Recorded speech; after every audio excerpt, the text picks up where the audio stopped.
अब यहाँ पे एनटीपीसी के बारे में सवाल है। ये हैं बच्चा जी, इनका नाम कुछ ध्यान तो आ रहा है। पहले भी इनके कई बार सवाल आए हैं। एनटीपीसी 298 पर इन्होंने लिया है, 700 शेयर इनके पास हैं और मार्च 2027 के लिए ये समझना चाहते हैं। अच्छा, अवनींद्र नाम है इनका। तो मार्च 2027 तक के लिए अगर एनटीपीसी में बने रहते हैं तो किस तरह की संभावनाएं इनके लिए बन सकती हैं? मैं देख रहा था, अच्छा हुआ आपने इस चीज़ को पूछ लिया। निफ्टी एनर्जी, मुझे कुछ निफ्टी एनर्जी चार्ट में दिखा था, जस्ट एक बारी वो देख लेता हूँ। देखिए, इसके पहले ना आप जो निफ्टी एनर्जी का चार्ट है वो लगाइएगा। जी।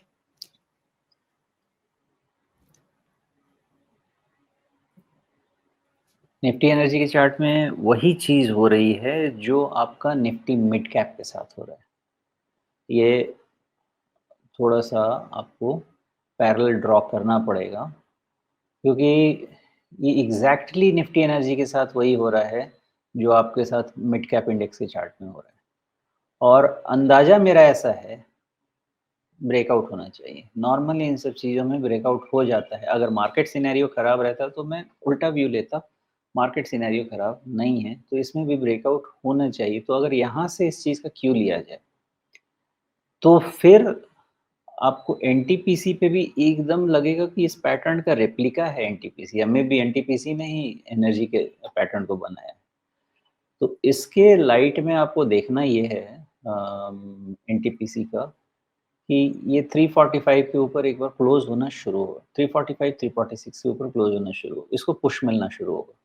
इसको पुश एटलीस्ट आपको ये 370 तरफ वाला तो मिलना शुरू हो जाएगा उसके ऊपर में। रिजल्ट की फैक्टर है, तो उसको आपको हमेशा, मैं जितने भी आपके स्टॉक्स समझाने की कोशिश कर रहा हूँ, उन सब में रिजल्ट, मतलब वो मैथ में होता है ना कि ब्रैकेट दे दीजिए और रिजल्ट को कॉमन ले लीजिए हर में। So result is common in all the problems that we are trying to solve. Result can be a derailer, और result even can be a tailwind in this case. तो अगर result Tailwind है तो 345 346 से ऊपर क्लोज दिला देता है, और रिजल्ट ठीक है तो आपको 370 के तरफ वाला तो मिलेगा। ओके, और फिर वहां पे अपना नया ट्रेलिंग स्टॉप लॉस डिफाइन कर दीजिए एज मे बी 335 340। इस तरह से करते जाइए इसको और वॉच कीजिए। But but and big but, जब तक 345 446 से ऊपर क्लोज नहीं होता है, ये इनकी छत बनी रहेगी, और ये कब होगा नहीं होगा सब रिजल्ट बताएगा। जी। तो सबसे पहले ध्यान रखना है 345 पार होने के बाद ही इसमें आगे ऊपर की उम्मीदें हैं। और अगर 345 से ये 370 की तरफ भी चला जाता है तो लगभग 10% की चाल ये होगी।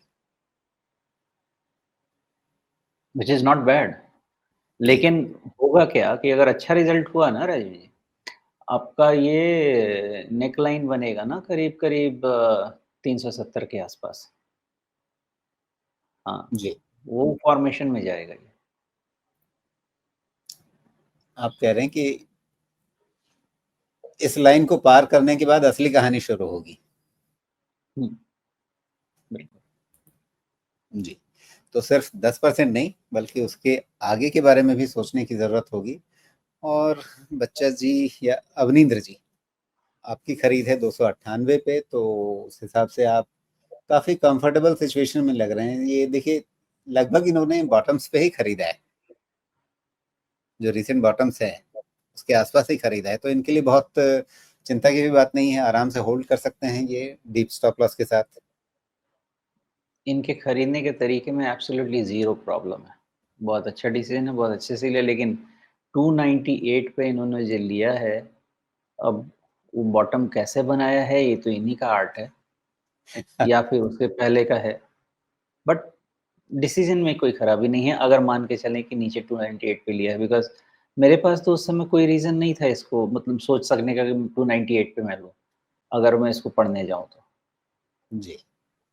चलिए, हाइंडसाइट में लग रहा है कि अगर इन्होंने ये जो अभी बेसिकली जनवरी-फरवरी के आसपास अगर इन्होंने लिया है इस साल, तब तो मतलब बहुत ही अच्छे संयोग से लिया है, और अगर पुरानी खरीद है पिछले साल जनवरी की तो फिर बात अलग है, लेकिन फिर भी जो भी हो, आप कंफर्टेबल प्राइस सिचुएशन में हैं, उसके हिसाब से आपको ज़्यादा परेशानी, चिंता करने की ज़रूरत है नहीं।